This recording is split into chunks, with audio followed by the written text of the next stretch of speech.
Are you tired of constantly feeling taken advantage of by others? In this video, we'll explore 8 powerful ways inspired by Buddhism to deal with people who try to manipulate and exploit you. Lesson 1. Be aware of silence. We frequently pay attention to what people are saying in our daily encounters because we believe that words provide the most clarity about a person's intentions or feelings. Buddhism tells us that frequently silence contains more knowledge than speaking. We start finding the deeper levels of communication, the subtly conveyed cues that disclose an individual's genuine intentions and feelings, when we take the time to listen to the silent moments in between sentences. Both as a tool for insight and as a communication tool, silence is potent. Silence is frequently employed in the Buddha's teachings as a method of attentive reflection that helps us get a deeper comprehension of the present moment. The same holds true for the connections we have with other people. We may look beneath the surface by observing the pauses, the changes in intensity, and the nonverbal clues. Sometimes when someone is attempting to deceive us, their genuine motivations may not come through in their remarks. They could disguise their intentions with flattery, persuasion, or manipulation. But if we can learn to remain silent and watchful, the truth often comes out in ways that words cannot disguise. We can detect unease, reluctance, or dishonesty when there is stillness. A shift in body language, a break in eye contact, or an atmosphere of uneasiness could all be noticed. Silent mindfulness enables us to perceive reality as it is. It helps us to distinguish between someone's words and their actual sentiments or intentions in a relationship. For example, even though someone says all the right things, such as compliments or promises, if we pay close attention and remain in the moment, we may see that their behavior or body language betrays a different message. Their energy may feel disjointed, or there may be a sense of tension in the air. This is when knowledge can be aided by quiet. Truth frequently appears in the quiet. We may study our thoughts, feelings, and other people's energy while there is stillness. There are no outside distractions to interfere with this observation. Deeper understanding might occur when we give up trying to explain everything with words. This comprehension is intuitive rather than merely cerebral. We can get a deeper knowledge of the current moment by remaining motionless and silent. The discipline of compassionate listening asks us to put aside our preconceptions, assumptions, and responses. Rather, we listen with the goal of fully comprehending. Someone attempting to exploit us may use well-chosen phrases in an effort to trick or mislead us. However, we are less likely to be duped by the surface-level communication when we listen mindfully. Even if we are unable to articulate it, we are able to sense when something is off. Consider a situation where you are presented with an offer that looks too good to be true. They may make compelling arguments in their words, full with assurances of gain or reward. However, if you observe the silence that follows their statements, possibly observing their tense body language or an awkward pause, you may get the impression that something is wrong. By practicing mindfulness and attentive listening, you can develop this intuitive sense, which can guard against being taken advantage of. People's body often communicate things that words cannot when they remain silent. We can infer information about someone's genuine mental state from their posture, facial expressions, and even their breathing patterns. Someone who is trying to control you, for example, might avoid making eye contact, fidget, or appear extremely uptight. In many cases, the quiet that occurs in between sentences and these nonverbal clues paint a more realistic picture than what is said out loud. We can develop an awareness of these intricacies by practicing Buddhism. We can tell if someone is acting in a self-serving or authentic manner by observing the energy they bring to the table. This kind of awareness focuses on safeguarding our own well-being by remaining aware of the situation as it actually is, rather than passing judgment or assigning labels to others. Recognizing the protective value of quiet is among the most crucial things we can learn from it. People who want to take advantage of us frequently try to pressure us into making decisions or use persuasive speech to control us. But if we can make it a practice to wait silently before answering, we allow ourselves time to think things through, evaluate, and make thoughtful decisions. This is an important pause in Buddhism. The Buddha frequently urged his disciples to practice doing the right thing, which entails making choices based on compassion and wisdom. We are more likely to act in accordance with our principles when we wait to speak up than when we get sucked into the plans of others. We might also use this quiet time to tune in to our inner wisdom. Our intuition frequently detects deception or manipulation attempts before our minds do. We may access this inner wisdom and avoid making snap decisions that might not be in our best interests by stopping in silence. It can be strange or even unsettling to learn to pay attention to silence in a society that frequently prizes loudness and continuous communication. However, quiet is viewed as a potent weapon for wisdom, protection, and insight in Buddhism. It enables us to see through words to the underlying reality of a circumstance. Being aware of silence when interacting with someone who could try to take advantage of you can assist you determine their genuine motivations. It gives you the ability to pay close attention, listen intently, and make choices that promote your well-being. Accepting silence helps you develop a stronger awareness of the here and now, which makes it easier for you to deal with problems and relationships in a compassionate and clear manner. Lesson 2. Don't give everyone access to everything. The notion that some things are not meant to be shared with everyone does not imply building walls or unwarranted mistrust of other people.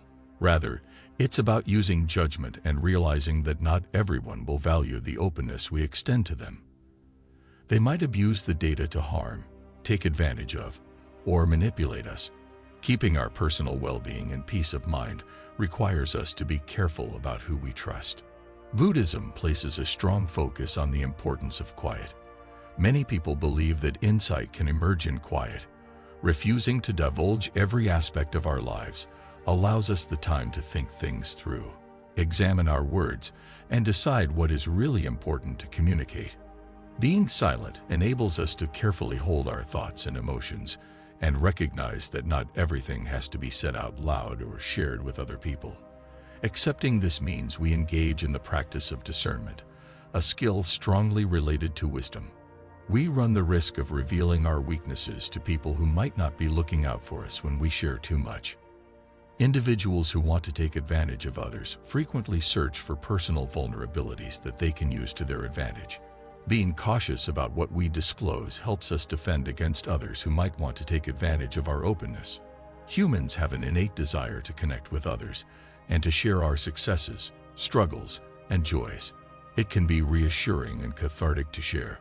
We could think that the more we communicate with people around us, the closer we will feel. Buddhism teaches us to see past this apparent level of connectedness and to value self-awareness and self-defense. Oversharing can cause regret and mental distress, particularly when it involves those we don't trust. When we overshare, we expose aspects of ourselves without making sure the person receiving the information will treat it with respect. In social, professional, or personal contexts, people may take advantage of what they discover about us when we are most vulnerable. We must never forget that genuine connection does not include the continual exchange of private information. Trust, respect, and understanding are the foundation of deep relationships. The amount of private information shared is not. Buddhism's right intention practice exhorts us to approach our encounters with compassion and an open mind. This calls for being deliberate in our communication and making sure that our comments fulfill a greater good as opposed to sating an irrational need to rant or look for approval. Learning to discern between people who actually care about us and those who might take advantage of our openness is one of the most difficult things in life. Buddhism helps us gain insight, which enables us to recognize the actual character of people and circumstances. Through mindfulness and meditation, this understanding develops, assisting us in becoming more perceptive of the intents and energy of others around us. When someone continuously demonstrates empathy, understanding, and compassion, it could be okay to entrust them with more intimate details of our lives. Some aspects of ourselves should be kept hidden when someone acts manipulatively, self-servingly, or lack empathy. This is about realizing that not everyone behaves with the same honesty or kindness, not about being mistrustful or cynical. Similar to respect, trust must be earned. According to the Buddha, having smart friendships that are based on respect, cooperation, and kindness is necessary for leading a happy and peaceful life. Establishing limits is a wise and self-compassionate deed. In Buddhism, limits are viewed as instruments that support us in preserving equilibrium and safeguarding our mental and spiritual health, rather than as walls that keep us apart from other people. To cultivate peaceful relationships, mindful communication is just as important as mindfulness practice for a calmer mind. Setting boundaries gives us the power to decide what information we disclose and with whom, ensuring that our candor is respected. We are in charge of our interactions and are less likely to feel taken advantage of when we establish good boundaries. Establishing boundaries indicates that we value ourselves enough to make sure that our interactions are courteous and balanced, not that we don't care about other people. Being thoughtful when speaking and listening are essential components of wise communication. By being aware of what we disclose, we can prevent needless conflict and shield ourselves against exploitation. We don't have to disclose everything to everyone in order to prove our worth. Rather than putting ourselves in danger, we might choose our words carefully and selectively so that they promote harmony. We will meet a lot of people in life. Some will encourage and support us, while others might try to take advantage of our candor. Buddhism imparts to us the priceless skill of discernment, or understanding what to share, when to share it, and with whom. By cultivating more profound and meaningful relationships with people who genuinely care, we safeguard ourselves from exploitation by engaging in mindfulness practices, establishing healthy boundaries, and selecting our confidence carefully. Lesson 3. Avoid being around pessimistic people. The significance of prudent relationships in one's spiritual path was underscored by the Buddha. A wild beast may injure your body, but an evil friend will injure your mind. Therefore, an insincere and bad friend should be feared more than a wild beast. The individuals in our social circles have a significant impact on our psychological, emotional, and spiritual health. Negative people sap our vitality, impair our judgment, and eventually sway us from the road of development and tranquility. They could be manipulative, unduly critical, or preoccupied with problems rather than solutions all the time. It's important to have sensible friendships, the kind that uplift your practice, support your development, and uplift your soul in order to guard against those who can abuse you. Likewise, you ought to keep your distance from people that promote negativity, greed, or injury. Lesson 4. Your future is up to you. One of the biggest things standing in your way is fear.